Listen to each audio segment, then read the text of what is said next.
All right, got it, the three-phase on. It's in the other room there. You don't really hear it. I got it muffled pretty good. You don't hear that motor running all the time. But I'm going to run the machine for you. It's got, there's the lever here. I'll get pictures of them in a minute. This is a lever. Now reverse is a little slow because you're running off a converter, and then it has a brake. Now to show you that the brake's working, if I turn the brake off, see, it takes longer to slow down. Now, so I put that on, it comes on. Now you have 3 different speeds. That's high speed, and then you have variable right up here. I'm running about 1800. About like that, about 1500. And you got middle range right in here, 800 that's supposed to be. And then you got slow. That's supposed to be 270. I haven't checked any of it. More than likely it's slow because, like I said, I had the 208 fluctuating power. So it's probably slower than that. I have a tachometer. One of these days I'm going to check it. But it doesn't really matter because when I run these things, I run by the feel and by the sound and so on. Okay, so now I got a bar here. Oh, by the way, okay, this is the carriage wheel. We have right here which is called a travadial. And that's the name of it, dial, not travel dial. Right, then there's like it's got a 0. It's very accurate. So you set it up and use this mainly for the setup, and then you have stops over here. 1, 2, 3, 4, 5. I'm using so 1, 2, 3, 4, 5, and then this one doesn't. This one and this one don't use a stop. Okay, they don't use a stop. This one uses a stop. This one just a drill. You don't need it. This is the stop for the length of the stock, and this is the cutoff, and this is the turning tool. Now I could reposition these tools, but I'm not going to mess with it right now. All right, so now you put the stock in. Now if I had a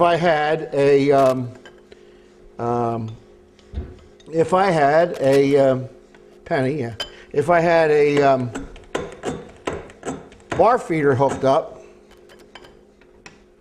and let me see if I can get this in from this angle. Okay, just wiggle a little bit. Okay, now what you do is we got to face it first. So, by the way, okay, when it automatically indexes to each tool. But if you want it to go around to a certain tool, you just hold it halfway, and it like starts. So when I get to the final tool cutoff here, now I got to get to here instead of indexing. I just bring it around, and it can't go. It can only go one way. Now, when we got this machine, there was a gear under here that was out, and I found it in a drawer down here. We put it back together. Evidently, whoever was running this didn't use this handle. They just turned it. They just used it to lock, but they didn't use it to index. So they indexed it all by hand. So what first thing we got to do is we got to face the piece. So we're just going to use that part, that piece there as the facing. Just going to face it off. Now I need to come out a little bit on it. And you lock the collet and come over and just face it off.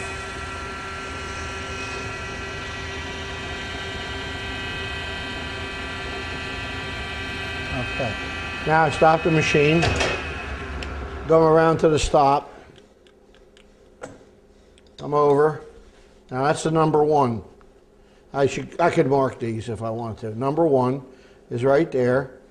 I keep that against there. You can lock it if you want. You loosen the stop. Now if I had the bar feeder, I'd hit the air up here, put it up here or something. Hit the air, psh, pops it out, and it holds it there. And you clamp it. Now you got the piece indexed. Okay, so now we're gonna drill it. Now for the first one, I got to center drill it because there's no center drill in the very first one. So I just change out the drill real quick and center drill it. Now I have a stop set over here. You can see it in the picture right there. That's center. When I hit that stop, I'm on the center. Okay, so here we go. I'm going to center it. Good enough. Now I come back, change out the drill, and then the drill will stay in there. I had a bigger chuck in here, but I had to remove it because this unit was in the way. And then I looked at some YouTubes and I seen that guys that take this off, they slide it up out of the way and lay it on the side over there. So now I'm going to drill. Drill doesn't matter how deep I go. I don't want to use the automatic. Just get it in there, drill it. Okay, now come back. Number 2. Now that's an end mill I got in there.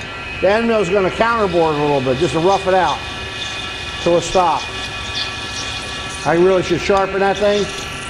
Okay, now I'm going to index number 3. I got a mark over here so I know where to get approximately for the bore. All right, 80 is my first cut. Go in. I'm just hand feeding it in. Hand feeding it in. And then I come out, go to a little clip that I have set up, and I go in automatic. I can use automatic if I want. When I hit the stop, I back out like this. Clean out the bottom. I index to the turning. Number 4. I could fix this, get this a little bit closer. But we go number 4, go to 140. Wrong one. I gotta set that up a little bit better, but I got number 4 on. First cut. Finish cut.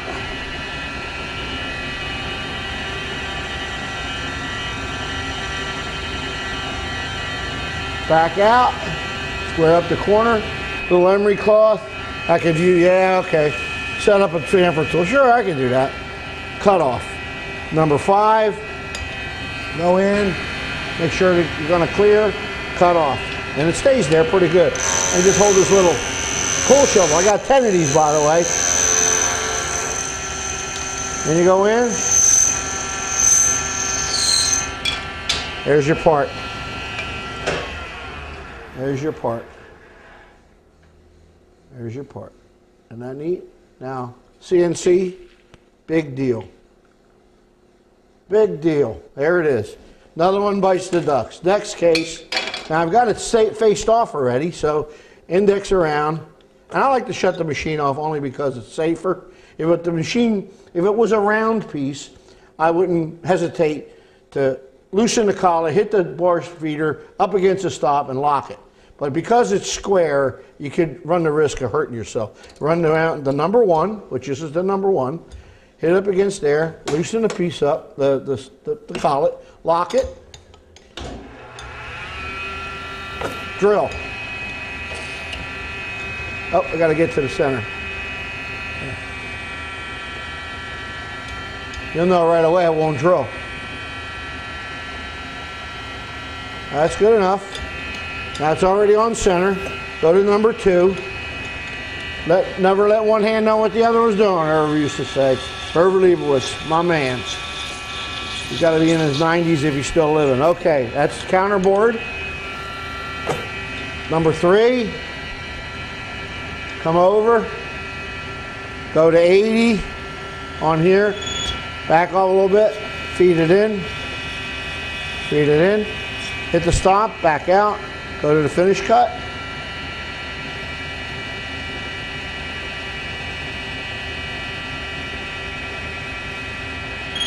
Face it off. Index, you make sure everything clears, you know. Now I could have moved this tool back a little bit. It would give me a little more room. Go to number 4, come in.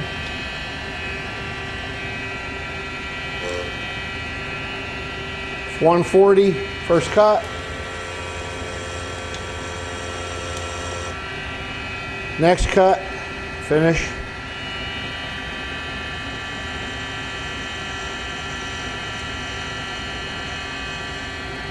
Back out. Little emery cloth. Take the sharp burr off. Index for the cutoff. Make sure it's cleared. I mark it a little better. I could mark it a little bit better. I don't have to worry about that. Get my trusty shovel out.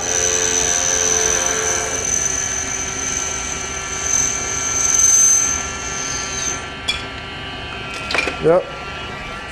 Oh well, there it is. Another one bites the dust. Okay, so now, there it is. Big deal.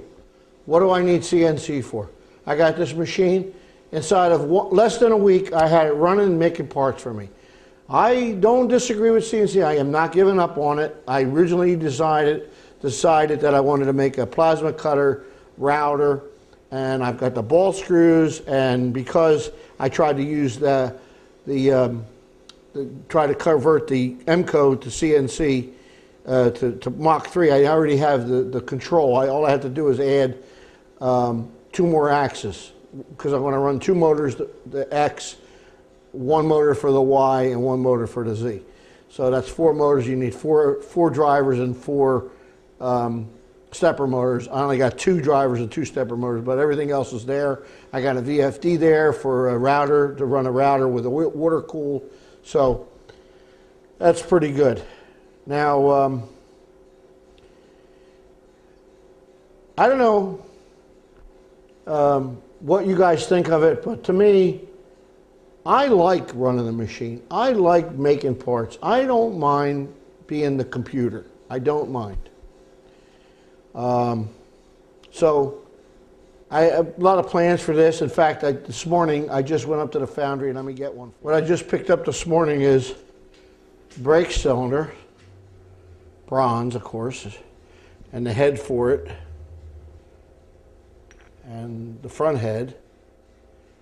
And I need to make a drawing for it, but anyway, you know, the 3 pieces go together, and it's going to be another Mercer product. It's pretty much a universal brake cylinder. You could add on this piece here on the back face, you could add a stub coming out so that the dead lever could be attached to it for a freight car. You could do that. And you may be able to even make these work for vacuum. I haven't checked that out yet. But I need to make some drawings for it and price them out. But I'm going to sell them as a 3 casting set originally, first off.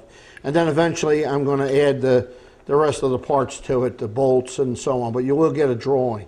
I don't know how much they're going to be just yet, but as always, a Mercer locomotive, they're going to be reasonable. So look forward to that. I'll post something on the marketplace for that. Well, there you have it.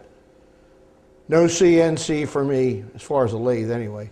I might get a mill, small one, and reason I need that would be I'd like to have it set up where I can indicate that I have a little fixture and mark, center drill the holes for the bolt pattern. It'd be a lot easier. Rather than I could make a fixture. I might do that. Make a fixture. Use the good old Burgermaster. Here it is, Harninge chucker. Thanks for watching all my videos, and I'll see you again on the next video.